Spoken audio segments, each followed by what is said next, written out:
course, we are now just hours away from Election Day, and Washington's National Guard is now on standby to assist law enforcement if needed, and several other states are following suit. Shannon Mowdy is digging into the decision and what it means as you cast your vote. Shannon?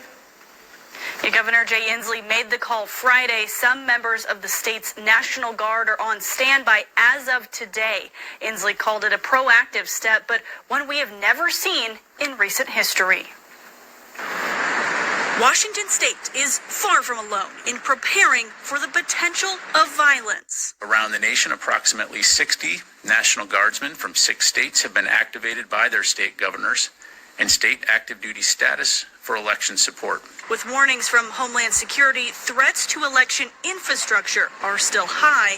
Governor Jay Inslee wants troops at the ready. Why not be extra safe to have more heads and ears keeping an eye out? Professor Sarah James says voters may not see a difference Tuesday. This doesn't mean that the National Guard is going to go kind of like form a line in front of, polling places. But the move may be a first before an election. National Guard spokesperson Karina Shagrin says troops were activated to support State Patrol in Olympia following January 6th and also traveled to the nation's capital for the 2021 inauguration. But when I asked if there's been an activation for an election pre-January 6th, Shagrin wrote she didn't track one in recent history.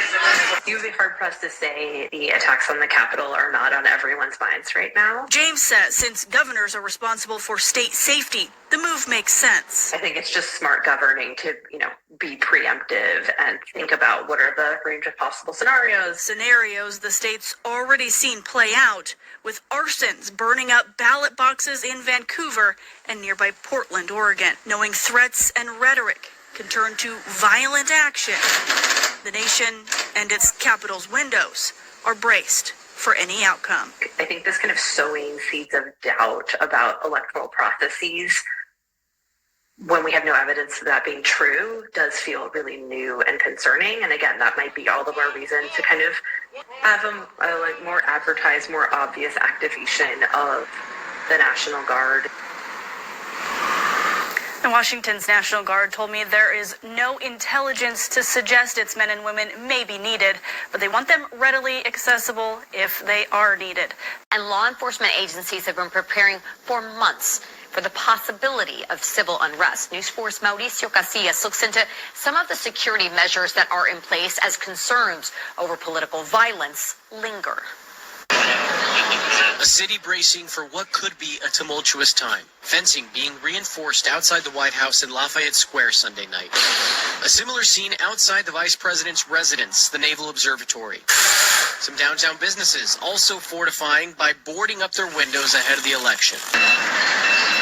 And security measures in place at Howard University, where Vice President Kamala Harris will hold her election watch party.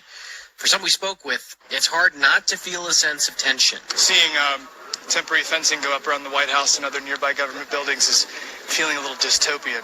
So, there's definitely the temperature is up in our country today, and it'll be an interesting week. I do feel a little bit of unease just in general. I think everybody's just a little bit on edge regardless of where you fall politically.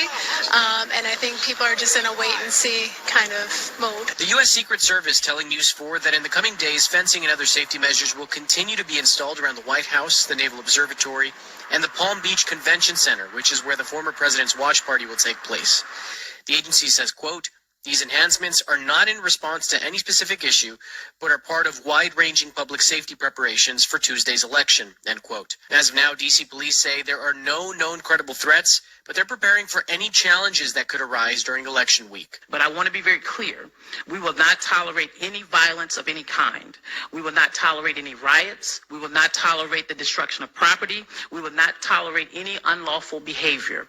Offenders will be arrested and will be held accountable. Again, so much planning has gone into election week and the weeks after that. D.C. Police Chief Pamela Smith saying that they've recruited close to 4,000 police officers from across the country who are ready to be sworn in ahead of the inauguration.